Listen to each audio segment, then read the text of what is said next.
सामने से एक धोबी वस्त्र की पोटली ली है। लाला ने आवाज लगाई धोबी को, धोबी ने हमारी बात सुने।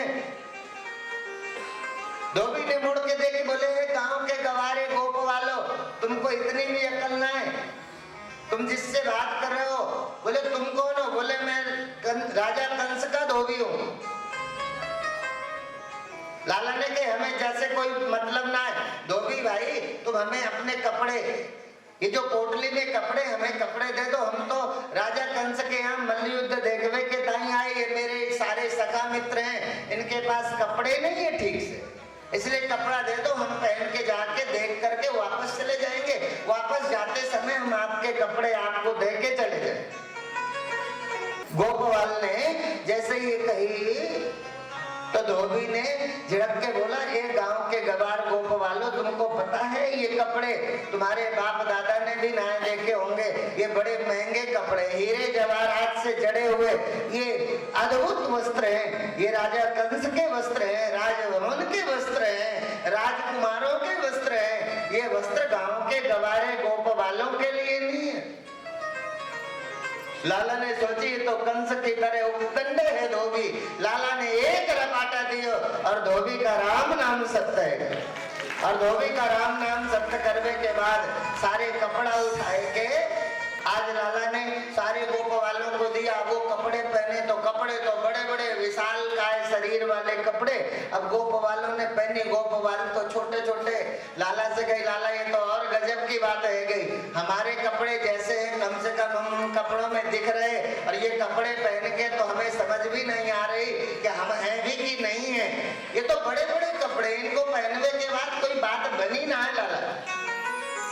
लाला ने कही कोई बात ना, ये नाप के है जाएंगे। सारे कपड़े लिए और सामने दर्जी के पास गए और दर्जी ने जैसे नंद नंदन को देखा, दर्जी भगवत भक्त है, भगवान के प्रति अनुराग जगह आए और भगवान का आतिथ्य सत्कार करते हुए नंद नंदन से दर्जी ने कही हम आपकी का सेवा करें?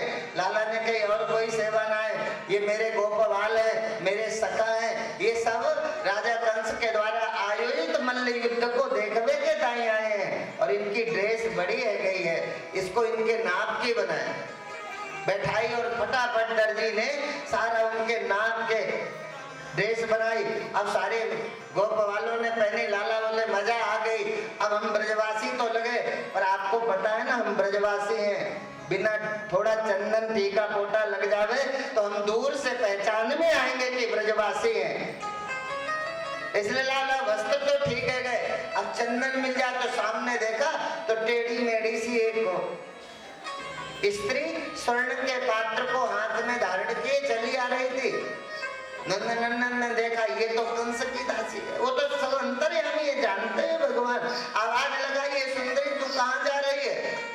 ऐ सुंदरी कहा तो मुड़ करके आश्चर्य से देखा कि आज मथुरा में पहली बार कोई सुंदरी कह के आवाज दी और देखा मुड़ के तो एक चितचोर कन्हैया का दर्शन। जैसे उस कोगड़ी को हुआ वो रूप माधुरी में आकृष्ट होकर खड़ी हो गई और उसको प्यार आने लगा। वो धन्य से बालक को देखा और पूछा क्या बात है? बोले सुंदरी अब आप ये हाथ में जो स्वर्ण का पात्र लिए हो इस पात्र में क्या है? बोले इसमें तो चंदन है, मलयागिरी चंदन है। ये किसके लिए है? बोले राजा कंस के लिए मैं रोज चंदन, ताजा चंदन तैयार करके लेके जाना ये मेरी सेवा है। मैं कंस के राजभवन की सेविका हूँ, रोज चंदन लेके जाती। लाला ने कहा रोज लेके जाती हूँ? बोले हाँ मैं रोज चंदन की इस कटोरी को लेकर के जाती हूँ और मेरा घिसा हुआ चंदन ही कंस मस्तक पर लगा दे। लाला ने कही आज कंस को न लगाए, आज हमारे मस्तक पर लगा सके। गोबरी ने सोची और भगवान के मस्तक पर चंदन लगाया, सारे गोप वालों के मस्तक पर चंदन लगाया और आज नंदन ने प्रसन्न है गए और प्रसन्न होकर गोबरी को एक हाथ जो उसकी ठोड़ी पर लगाया, एक भगवान ने अपने चरण पादुक चरण चिन्ह के द्वारा एक पैर गोबरी का दबाया और एक जोर से धक्का दिया और वो 3 जगह टेढ़ी मेढ़ी गोबरी सीधी हो गई। इसको कहते हैं उधर जब टेढ़े दिन आवे सोना छुअत होते हैं माटी मांगे भीख न पावे। उधर जब टेढ़े दिन आवे चंद्रकला सी बनी राधिका सो कृष्ण ही नहीं भावे।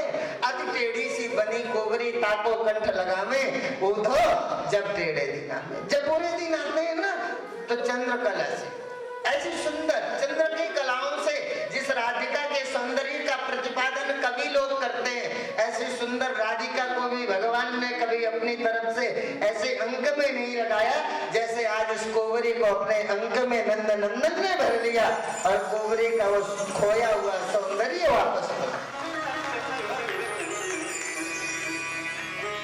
और जैसे ही वापस गए वो अद्भुत था। और जैसे गए तो वही हुआ, कुबलिया पीठ हाथी को बेलवान ने पुकारा। गेट में प्रवेश करते ही नंदनंदन ने खेल खेल में ही कुबलिया पीठ को जमीन पर पटक करके मार दिया। और जैसे ही वो हाथी मरा, वो हाथी के दोनों दांत निकाले। आज दोनों भाइयों ने एक एक दांत हाथी का अपने कंधे पर रखा और वहां पहुंच गए जहां मुष्टिक चारोड़ जिस मल्लशाला में खड़े हुए थे। जैसे आज नंदनंदन अंदर गए तो मल्लशाला के दर्शन के लिए उपस्थित जनमानस ने नंदनंदन को हजारों रूप में देखा। भगवान ने अनेक रूपों में बैठी हुई समाज को दर्शन दिया। और दर्शन कैसा था? तब वेदव्यास जी ने जो लिखा वो बड़ा अद्भुत था।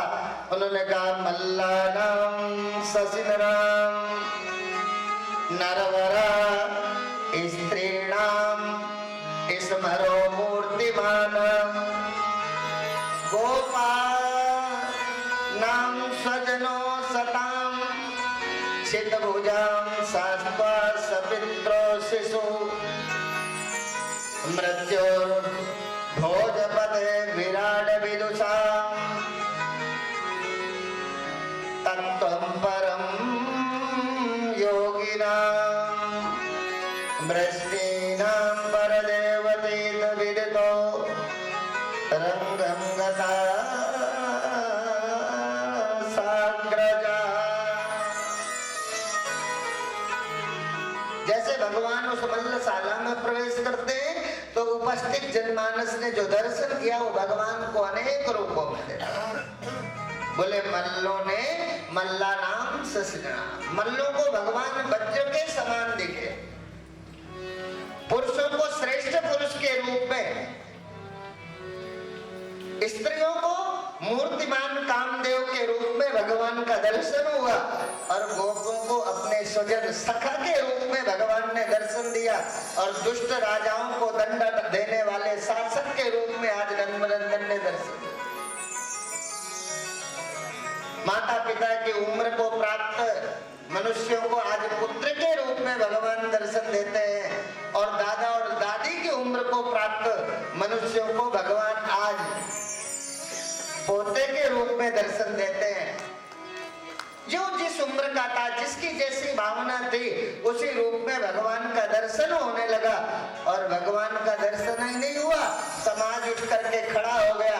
बोली ये मुष्टिक और चारूढ़ इतने विशालकाय पहलवानों के साथ ये छोटे से नंदनंदन का मतलब ही नहीं बनता। हम इस अन्याय को नहीं देख सकते। सारा समाज उठकर जाना चाहता है और आज नंदनंदन की रूप माधुरी को छोड़ के त्याग कर कैसे जाए? हृदय स्वीकार नहीं करता, कदम सभा के बाहर नहीं जाना चाहते, नजर नंदनंदन के चेहरे से हटना नहीं चाहती।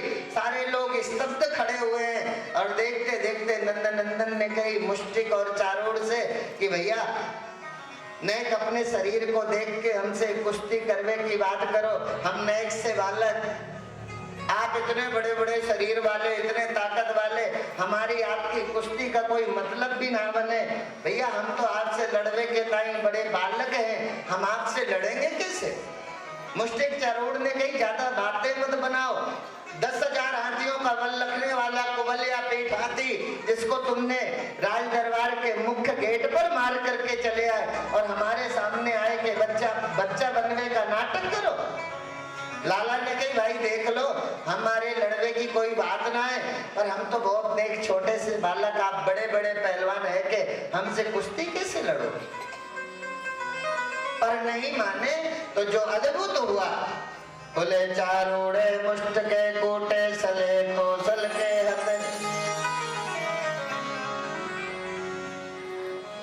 आज 10,000 हाथियों का बल रखने वाला चारोड़ के साथ नंदनंदन की कुश्ती तय हुई और कुश्ती के साथ आज स्वयं बलराम जी लड़ते हैं। और इस कुश्ती के साथ साथ देखते ही देखते बोले ना सभायाम प्रविशेत प्रज्ञा सभ्य दोषानुस्मरण। शास्त्र कहता है कि जिस सभा में अधार्मिक धर्म के प्रतिकूल चलने वाले सभासदों, जिन्हें न्यायिक विवेचना करने का जिनकी बुद्धि में सामर्थ्य ही ना हो, ऐसी सभा को में जाना ठीक नहीं है। उस सभा का परित्याग हो। पर आज नंदनंदन की रूप माधुरी को कोई छोड़ना भी तो नहीं चाहे। और देखते देखते ही भगवान ने खेल खेल में ही मुष्टिक और चारोड़ को एक एक मुष्टिक प्रहार से जैसे मारा। और मुष्टिक चारोड़ का अंत क्या हुआ? कंस तो मृत्यु से विवल होकर चिल्लाने लगा, इस नंदनंदन को राजभवन से बाहर कर दिया जाए। नंदनंदन ने छलांग लगाई, जिस राज सिंहासन में कंस बैठा हुआ था पहुंच गए, कंस के केस पकड़े, सिंहासन से खड़ा किया और खड़ा करके एक रपाटा दिया और कंस का राम नाम सत्य। कंस का राम नाम सत्य हुआ।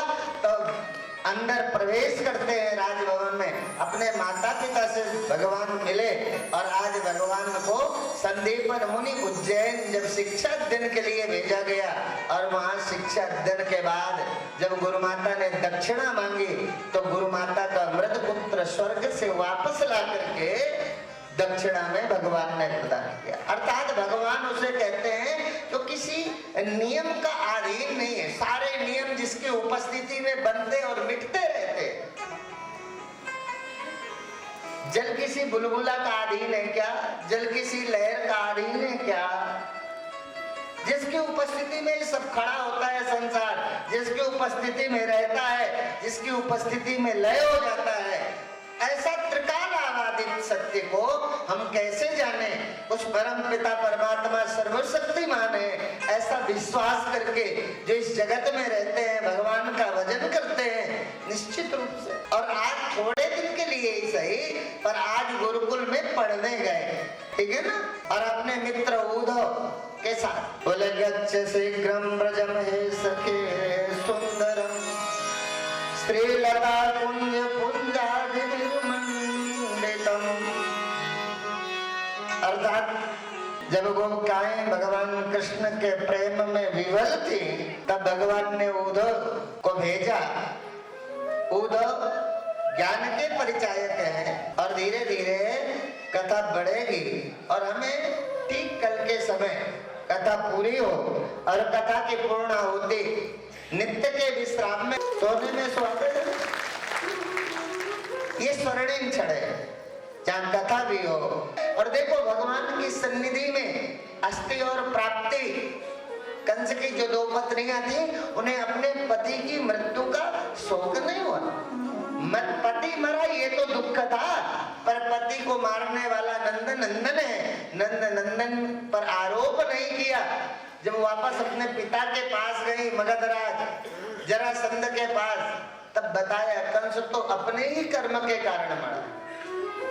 इसलिए प्रभु ना दंड देते हैं, प्रभु ना माफ करते हैं, प्रभु ना दंड देते हैं, प्रभु ना माफ करते हैं। ये तो कर्म फल तराजू है जो बस इंसाफ करते हैं। तेरे ही हाथ में सुख दुख का बटन है पगले, तू खुद ही हान करता है, तू खुद ही आप करता है।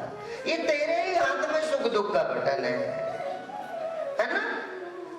ये भारत की वसुंधरा है। ये सोचने की पवित्रता यदि पूरे विश्व में कहीं है तो आपको अपने पर गौरव होना चाहिए। ये भारत की वसुंधरा में ऐसा परमात्मा का विश्वास है जहाँ मौत मौत नहीं लगती, मौत भी जब मंगल हो जाती है जिसकी याद से। ऐसे मंगलकारी भगवान जिनके हृदय में रहते हैं। और वो हृदय कौन है?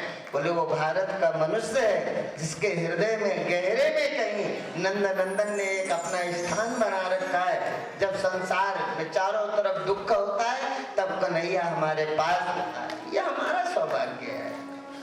भारत में पैदा ना होते क्या दिक्कत है? विश्व में कहां चले जाओ, एक गार्ड के अलावा और क्या है? हमारे यहाँ जरूरत पड़ी तो नंद नंदन हमारा पुत्र बन गया। किसी के हृदय में प्यार जगा तो नंद नंदन पुत्र के रूप में आ गया। किसी के हृदय में कामना जगी तो नंद नंदन पति के रूप में आ गया। किसी के भक्त के, अर्थात जिसको जैसी भावना से जिसने भगवान को चाहा उसी रूप में भगवान उसके साथ जीवन में रहे। ये तो केवल भारत के परमात्मा में ही ये सामर्थ्य है कि जैसा चाहो वैसे ही भगवान आपके साथ रह सकता है। बाहर के देशों में ये सामर्थ्य नहीं है, भारत के हृदय की पवित्रता है। अब ये बात जब जरासंध को पता चली कि उस नंद नंदन के द्वारा मेरे दामाद की मृत्यु हुई है, तो दामाद की मृत्यु से तिलमिला हुई और उसने 23 अक्षौणी सेना के साथ मथुरा को चारों ओर से घेरकर आक्रमण किया। और वो 17 और इतना ही नहीं, तब श्री सुखदेव जी महाराज ने राजा परीक्षित को कहा, 1 नहीं 2 नहीं 3 नहीं, बोले 17 बार मथुरा पर आक्रमण किया। पर नंद नंदन का ऐसा प्रभाव कि उसे हर बार पराभूत होकर पराजित होकर वापस भागना पड़ा। जब किसी तरह से विजयश्री नहीं प्राप्त हुई जरासंध को, तो इस बार 18वीं बार जब उसने मथुरा में आक्रमण करने का विचार किया तो काले यमन को साथ लेकर आया। आज भगवान को काले यमन का नाश तो करना है, पर किंतु कन्हैया को पता है कि मैं स्वयं उसे नहीं मार सकता। क्यों? क्योंकि उसे ब्रह्मा जी का वरदान प्राप्त है। यदि मैं आज काले यमन का नाश करूंगा तो ब्रह्मा जी के वरदान पर विश्वास जो समाज का है, भगवान सर्वशक्तिमान होके भी कैसा मर्यादा का ख्याल रखते हैं। अर्थात भगवान ने आज जो हमें संदेश दिया तो सुखदेव जी महाराज राजा परीक्षित को बताते सर्वशक्तिमान है, सर्वव्यापी है, पर आज भी उन्होंने सामाजिक व्यवहारिक परंपरा को व्यवहार की तरह ही जीना स्वीकार किया। होने के बाद भी काले यमन को नहीं मारा। अब काले यमन मरेगा कैसे, उसके एक भगवान ने अभिनव योजना बनाई। बलराम जी को कहा तुम लगो, तुम मथुरा के आंतरिक सुरक्षा में लगो, मैं मथुरा के बाई जगत में खड़ा होता हूँ। और गेट के मुख बाहर खड़े हुए और वहां से जब काले यमन पूरी सेना के साथ मथुरा पर आक्रमण करते आ रहा था, देखा सामने नंद नंदन खड़ा है। नंद नंदन ने देखा काले यमन ने मुझे देखा, तो विपरीत दिशा में, मथुरा की विपरीत दिशा में दौड़ते हुए नंद नंदन को देखा तो काले यमन को लगा ये भयभीत होकर के भगा है, तो काले यमन पीछे चल पड़ा। पीछे चल पड़ा, नंद नंदन छिपते छिपाते भागते चले जा रहे हैं, पीछे काले यमन दौड़ रहा है। और देखा कि अब काले यमन का नाश कैसे हो, तो भगवान ने देखा यहाँ राजा मुचकुंद सोए हुए। जिस गुफा में राजा मुचकुंद सोए हुए थे, नंद नंदन उसी गुफा में प्रवेश करते और प्रवेश करते अंतर ध्यान हो गए। राजा मुचकुंद चद्दर ओढ़े सोए हुए थे आराम से। काले यमन प्रवेश करता है, बोले अच्छा तू क्या समझता है कि मेरी नजर से बच जाएगा? तू आकर ऐसे लेट गया जैसे मैंने तुझे गुफा में प्रवेश करते ही नहीं देखा। जोर से जैसे लात का प्रहार किया, राजा मुचकुंद की आंख खुली। आंख खुलते ही जैसे दृष्टि गोचर हुआ काले यमन, तो दृष्टि के ताप से देखते ही देखते जल के भस्म हो गया। काले यमन की मौत हुई। इधर नंद नंदन वापस आए और वापस आकर के उन्होंने इसी क्रम को आगे, इसलिए चूंकि आज विवाह है, विवाह में बहुत सारी बातें, विवाह का भी आनंद हो, गुरुदेव की वाणी को भी सुने, तो विवाह में भी आज शामिल होना है। और समय वही है, ठीक है ना? समय तो इतना ही है ना, श्वासें तो गिन के दी है ना भगवान ने। चाहे बच्चों में लगा दो, चाहे पैसा कमाने में लगा दो, चाहे घर बनाने में लगा दो, चाहे सब कुछ करते हुए श्वासों का वितरण कर दो। इतनी श्वासें बच्चे के पालन में, इतनी श्वासें घर के निर्माण में, दिन भर की इतनी श्वासें अलग अलग श्वासों को 21,600 श्वासें है ना, तो उनको बांट दो। इतनी श्वासें सोने में चलेगी, इतनी श्वासें बच्चों के पालने में, इतने बच्चे पैदा करने में, और संसार में बांट दो। थोड़ा थोड़ा कर दो ना। सारी 21,600 श्वासें यदि संसार के संवर्धन में लगाओगे तो भगवान का भजन कब करोगे? वो श्वासें भगवान के भजन के लिए भी छोड़ो। और यही हुआ और देखा तो कहते हैं इसके बाद रुक्मिणी हरण का जो प्रसंग सुनाया वो सुखदेव जी महाराज ने अद्भुत दृष्टि दी, वो दर्शन दिया, वो देखने का ढंग दिया। और वो कहते हैं यह जो रुक्मिणी की कथा है, राजा परीक्षित ने पूछा नंद नंदन ने रुक्मिणी जी का हरण किया, ये तो भगवान है, इन्होंने रुक्मिणी का हरण क्यों किया? तब सुखदेव जी महाराज कथा का विस्तार करते हुए कहते हैं ये राजा भीष्मक के 5 पुत्र थे। उन 5 पुत्रों में राजा भीष्मक की एक सुंदर कन्या थी और पर राजा भीष्मक के बड़े पुत्र का नाम रुक्मी था, ज्येष्ठ पुत्र था वो, और कन्या का नाम रुक्मिणी था। और वो रुक्मिणी स्वयं साक्षात लक्ष्मी की अवतार थी। राजा भीष्मक एवं उनके 4 पुत्रों की इच्छा थी, सारा परिवार एक था, केवल रुक्मी के सिवा सारा परिवार चाहता था कि मेरी भाई चाहते थे मेरी बहन की शादी उस नंद नंदन के साथ हो, माता पिता चाहते थे हमारी पुत्री की शादी नंद नंदन के साथ हो, और स्वयं रुक्मिणी जिनका वर्ण करना चाहती थी वो भी नंद नंदन थे। पर रुक्मी ने अपनी जिद कर ली, मेरी बहन गोपवाल को नहीं, मेरी बहन का विवाह तो राजा शिशुपाल के साथ होगा, यह निर्णय तय किया। और यह निर्णय के बाद जब कोई रास्ता नहीं बचा तो स्वयं उस हरण की योजना आज रुक्मिणी जी ने स्वयं बनाई। पूछा वो कैसे? अरे बोले वो कैसे? बोले रुक्मिण्या स्वयं एकांते लिखित्वा तत्र पत्रिका मुद्रा मुन्मुच्य कृष्णाय प्रेम चिन्ह मदर्शयत। जब तय हो गया विवाह, रुक्मिणी ने देखा मेरा विवाह तो शिशुपाल के साथ होगा।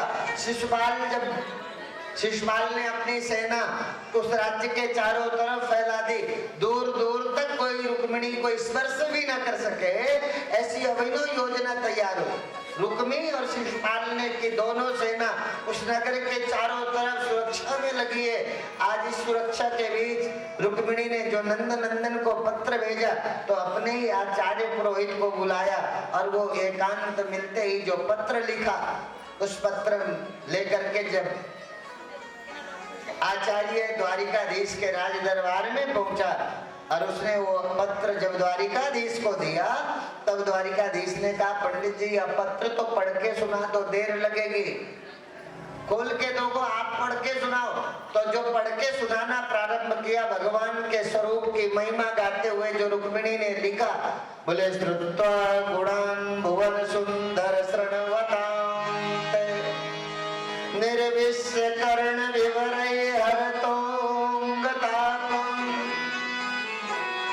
रूपं द्रसांद्रसिमित अखिलार्थलाभं त्वय्यच्युता विशति चित्तम पत्रपं ये।